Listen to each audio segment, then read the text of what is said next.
Hello everybody, it is Michael from Hallowed Thrills back with another video, and it is finally time. It is finally time, the moment you have all been waiting for. It is my first HHN speculation of this season. I know you've all been waiting for it. I know that I'm a little late to the party. A lot of people have already come out and done it, let's be honest. I'm extremely late to the party, but anyways, I just wanted to take some time when everybody was putting their stuff out to just really dive into all the rumors and all of the other stuff that had come out from backstage and everything.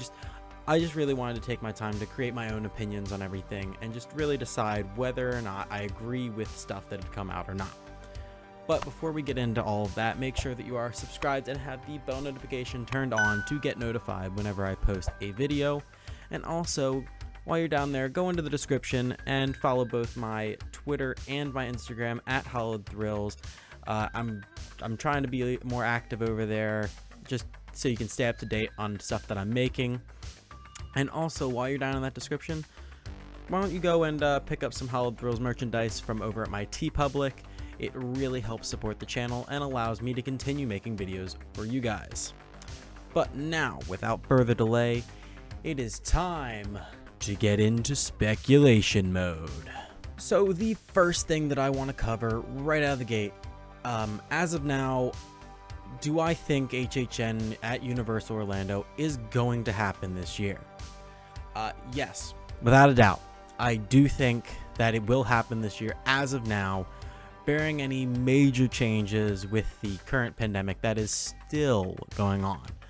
Now that being said, we didn't have an event last year, but a lot of houses were constructed already for an event that didn't take place. What that's saying is pretty much, what do we think is going to be staying and what do we think is going to be going? And now that is where we turn our attention to what would have been the HHN 30, HHN 2020 final speculation map from our buddies over at HN Nightmares. So the thing that I can say for a fact that are most likely returning, based on news and rumors, that I'm going to personally agree with, is I feel the most obvious houses that are going to be staying are Universal Monsters The Bride of Frankenstein Lives and Revenge of the Tooth Fairy. Now I believe these two are going to stay, and don't get mad at me. I know a lot of people are thinking, oh, but we've already seen them, but a lot of people didn't. A lot of people didn't see these. A lot of people didn't have the chance to get out to Orlando during that time period because of the pandemic still going on, so they didn't really feel safe coming out. So I think that these, at both a cost standpoint to keep the cost of running the event this year lower, I think that they're going to keep these houses around since not a lot of people got to see them. Now, the thoughts of why I think that these are going to stay is that it has been a topic talked about a lot backstage, and there are no hints or anything that lead me to believe that these houses are being removed or taken down in any way as of right now. There's no like signs that show that these have been dismantled in any way, so I think they're just sitting there. Now, do I think based on their runs at HHN Light, will these change? Yes, I do think that, but based on their runs at HHN Light, that the creative team may adjust some things and change up some scares or remove or add some elements that they feel could work better or didn't work that as well as they hoped. But for the most part, the layout and the scenes of these houses will most likely go unchanged. Now, another house that I believe is here to stay for this year's event is that being Puppet Theater Captive Audience. I have no reason to believe that this house is going anywhere. I mean, following the Peacock preview that we got on the Peacock streaming service, they pretty much previewed the entire house, gave us a little behind the scenes sneak peek, which at one point did mention the house coming in 2021. So this one, I would have to say, is pretty much set in stone as it is staying, and the one I feel most certain is going to be at this year's event. Now, also, another house that some of its characters were teased in that short little preview, where they made an appearance in a few short frames in the background. Now, I am most certain that these masks shown were from the house based on Wicked Growth. So, just looking at the rest of the speculation map, I can see that being no other possibility of where this could come from. So, that house, I would have to say, is also returning next year. Now, moving on to another house that made a brief appearance at HHN Light that I personally was lucky enough to be able to go through during the 2 days of operation that it had, that one being BeetleJuice. Now, do I think BeetleJuice is returning? Now, I think it will, and I just honestly think it will. There's no other reason that I would think this wouldn't return unless Warner Brothers decides to pull a fast one on Universal, which would ruin not only Universal's day, but all of these fans that were hyped to see this at the event. It would really just crush them. So I don't see any reason that they wouldn't re-sign the contract to bring this back next year. But I will say, similar to the two other houses that were showcased at HHN Light, changes may happen. They may change set pieces, they may change effects, anything to just really spice up this house just a little bit to give people who were able to see it during its couple-day run during HHN Light, just give them a little new experience than they had already had.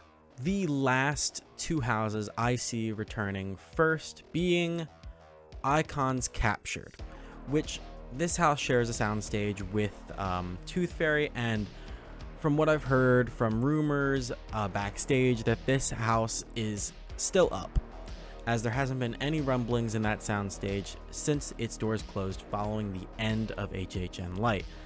The facade has been rumored time and time again to still be up, and people going as far as saying that they have personally seen it past the little curtains that were dividing the house in half, and they have said that it does look like Fear's lantern, which personally would be awesome, and I cannot wait to see that in person if and when this house does make a return for this year's event. Now, the other house that I think would also be returning is Scary Horror of the Heartland. Now, this is supposed to be our anniversary house, a compilation house of all things scary in Cary, Ohio. Seeing as this year is still the 30th anniversary, there's no way that this house is going anywhere. There have been rumors of people sneaking in this house, which personally, I do not condone. That is trespassing. Just don't do it. It just isn't worth it. But anyway, that house is confirmed to still be there in its entirety, unchanged, since the day the event was canceled.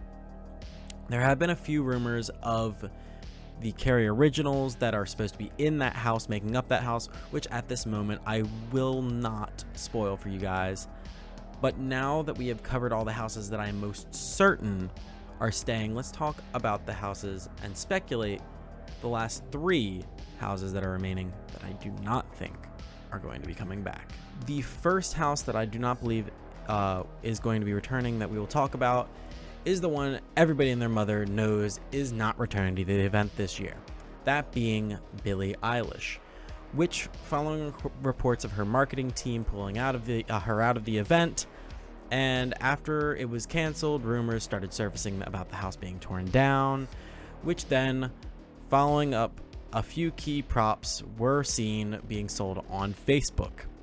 So, honestly, with the rumors of her marketing team pulling her out of there, the rumors of the house being torn down, and personally seeing these props being sold on Facebook, I think for all intent and purposes, this house is not happening anymore. Now, what do I think will be replacing it? It has to be an IP.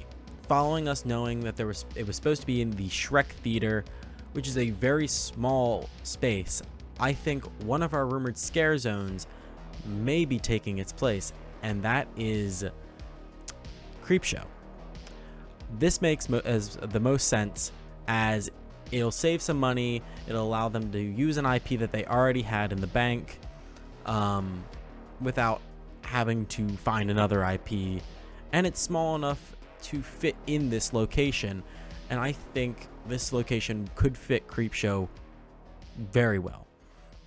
And I do believe, similar to Hollywood's Creepshow that they had in 2019 as a house, this will probably have scenes of the original movie as well as scenes from season 2, which is actually premiering in the coming weeks over on Shudder. So now that we're done with that one, let's move on to the most controversial idea that I have on a house that I think is not going to be returning. Now, I have no way to back up this up. It's just entirely speculation, but I do not think that Haunting of Hill House is going to be returning this year. I don't think that as a property it's not going to be coming back. It was hyped up to begin with, and then when the most recent season came out, Bly Manor, it didn't really live up to people's expectations, which I feel like was one of the main components of Universal's driving force of getting this, is that the new season was coming out. It was going to be really hyped up. People were really going to want to see that house. And then that season really fell kind of flat compared to the original. So I think Universal will want out of that and try to just move on. Now, which means we could see a smaller IP fill that spot, or another Netflix property. And honestly, with all the most recent houses that they have had the past couple years being with Netflix, I think they're going to want to continue that partnership just to get that big name out there. Now, what I would love to see is a Netflix original horror compilation house. I think this would just be really interesting, and just having it be filled with scenes from horror Netflix originals like Nobody Sleeps in the Woods, Gerald's Game, Before I Wake, and In the Tall Grass, just to name a few of these movies. Just making it a compilation house of these movies that are lesser known, but still giving that Netflix name attached to them, so giving it more of that push that people would want to see these. And I think that it would be a good idea to keep the Netflix partnership draw in the event, but focus more on some of the other offerings that they have in the realm of horror. And finally, the last house that I think will not be returning is Texas Chainsaw Massacre. Now, personally, I never thought that this house was a good idea for this year to begin with, and it always felt like this was not always, and it was never Universal's first choice to fit this spot. So once again, I think we are going to need a big IP replacement. Now, I could go down the path of my buddy Adrian over at LoshTV and what he was talking about, where he thinks that Halloween 3 is going to be coming to the event in some way, shape, or form, which personally, I would love to see it, but I don't know. They're basing it on the fact that the Waterworld queue over in Hollywood slightly resembled the factory of Silver Shamrock from Season of the Witch Halloween 3, and I'm just not entirely buying those rumors. But he's also talking about these parts of the tribute store for Mardi Gras that do reference the movie slightly, but I think it's all coincidence. I don't think that there's any way that this could come to the event, just because I don't think that they have enough. I don't really know what the word I'm looking for is. Just have enough need to bring this movie in, and I don't think they'll think it will draw enough people, which is the main issue that I have with it. As much as I wish it would come, like I said. But a more likely movie to come in and fill this spot is also from the Halloween franchise, and I have been saying it since day one. I think Halloween 2018 should come to the event. And I've been saying that, like I said, since speculation last year, since the new movie got pushed back to this year, They could still use it as a marketing tool for that new movie, and a classic slasher replacing another classic slasher only makes sense. So I think it would be the best fit, especially in its location being in a soundstage. It just makes sense that they would bring this in to help market the new movie coming out. Now, as far as scare zones and shows go, other than the replacement that we would need for Creepshow possibly coming, if they decide to change that into a house, I think all the scare zones will probably remain the same, and maybe we might even have an all original lineup of scare zones, just because it'll be a little bit easier for them to do that this year, seeing as IPs are hard to find right now for new movies, at least. As much as people would love to see Candyman come to the event, don't think that's going to happen this year, especially with the money budget. But as far as shows go, it's a little bit too early to tell what could be coming, or even if we will have shows based on how the world is at that time. But who knows? But my wish list would possibly be to see Carnival of Carnage return. I know that the Icons are returning, so I'd love to see that return as a show and be the marquee show for this year's event. And then another thing that I would love to see is I would love to see the return of a new rendition of Marathon of Mayhem. Didn't get to see it during 2019, so love to just see a new one come out. But there we have it. That is all I have for our first speculation video of the season. If you enjoyed, drop a like, and also tell me your thoughts and speculate a little bit in the comments. I'd love to see you guys get involved down there just so I can talk to you guys a little bit more.